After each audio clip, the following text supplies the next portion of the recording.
नमस्कार साथीहरू, आजको यस भिडियोमा हामी कुरा गर्दैछौँ विराटनगरमा भर्खरै भएको एउटा महत्त्वपूर्ण घटनाको बारेमा।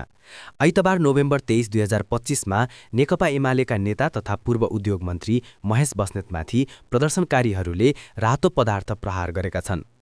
विराटनगर विमानस्थल लाइन सडकमा महेश बस्नेतलाई लगेको गाडीमाथि युवाहरूले रातो मसी फालेका थिए।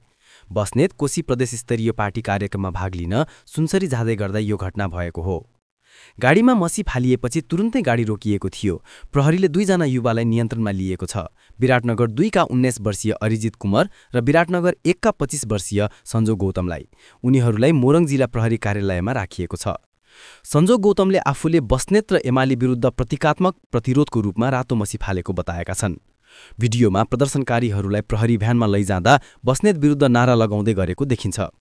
महेश बस्नेतले पनि आफू यात्रा गरिरहेको गाडीमा रातो मसी फालिएको पुष्टि गरेका छन्। उनले यस घटनालाई प्रजातन्त्रको उपहास भनी आरोप लगाउँदै युवाहरूले कार्यक्रममा अवरोध पुर्याउन खोजेको आरोप लगाएका छन्।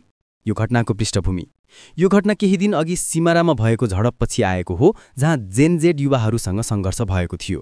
बुधबार सिमरा चोकमा एमालेका महासचिव शङ्कर पोखरेल र बस्नेतलाई परवानीपुर जान रोक्न युवा कार्यकर्ताहरूले प्रदर्शन गरेपछि तनाव सुरु भएको थियो। साथीहरू, यदि तपाईलाई यो जानकारी उपयोगी लाग्यो भने भिडियोलाई लाइक गर्नुहोस्, शेयर गर्नुहोस् र हाम्रो च्यानललाई सब्स्क्राइब गर्न नभुल्नुहोला।